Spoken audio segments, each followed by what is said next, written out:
Hello दोस्तों, उम्मीद है कि आप लोगों को मेरी ये कहानी वीडियो पसंद आ रही होगी। मेरे आज की कहानी का शीर्षक है श्राद्ध पर पितृ हुए जिंदा। तो चलिए शुरू करते हैं। एक समय की बात है, नर्मदापुरम नामक गांव में एक मानव नाम का व्यक्ति रहा करता था, जो कि अपने पिता से बिल्कुल भी प्यार नहीं करता था और वो अपने पिता के प्रति बिल्कुल भी ईमानदार दयालु नहीं था। वो अपने पिता को हमेशा मारा करता था। और वही उसका दूसरा भाई यानो अपने पिता से इतना प्यार करता था कि अपना किडनी भी एक उन्हें दे चुका था।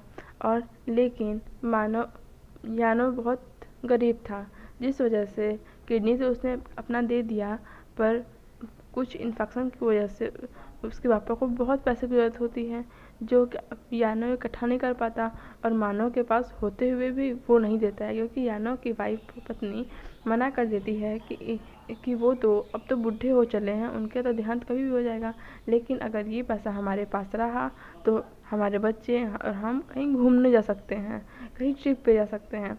और मानव भी बोलता है, हाँ तुम सही कह रही हो, इन्हें तो यानो भी संभाल लेगा। ऐसे कहते हुए वो पैसा नहीं लगाता है। और लेकिन ये सब बात उसके पापा सुन लेते हैं हॉस्पिटल में से, और उन्हें बहुत दुख होता है कि मेरा बेटा मानो ऐसा है।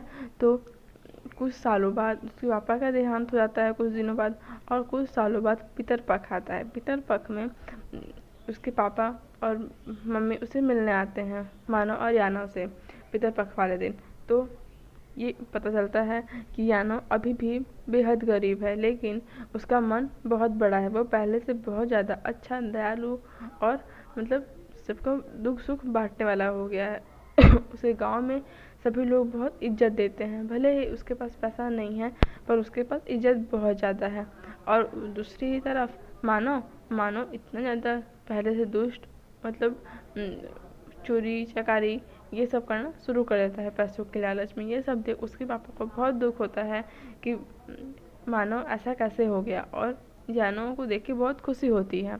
और तभी उसके पापा यमराज से बोलते हैं, क्या हम कुछ क्षणों के लिए अपने बच्चों के पास जा सकते हैं? वो हमें ना देख सकें, बट हमें उन्हें देखना है और छूना है, और हमें उन्हें कुछ भेंट करना है। इस पे बोलते हैं यमराज, ठीक है, तुम लोगों ने पृथ्वी पे काफ़ी अच्छे अच्छे कर्म किए हैं, तो मैं तुम्हें यह अनुमति देता हूँ। ऐसे कहते हुए उसके मम्मी पापा धरती पर प्रकट होते हैं, और तो उन्हें मानव देख लेता है। तो वो यमराज से पूछते हैं कि मैंने तो मना किया था कि वो हमें ना देख पाए, पर आपने ऐसा क्यों किया? तो यमराज बोलते हैं, जितनी भी बुरी अच्छी शक्ति रहेंगी वो तुम्हें पहचान लेंगी, और जितनी बुरी शक्ति रहेगी उसे देखकर डर जाएंगी। तो तुम्हें तुम्हारे बेटों का मुखौटा दिखाने के लिए पृथ्वी पर मैंने ऐसा किया कि सब में देख सके तुम्हारे बेटे। और पहली तरफ मानव उन्हें देख के एकदम हैरान और परेशान और डर जाता है एकदम, कि ये क्या हो गया, ये कैसे आ गया, ऐसे वैसे, और बहुत डर जाता है।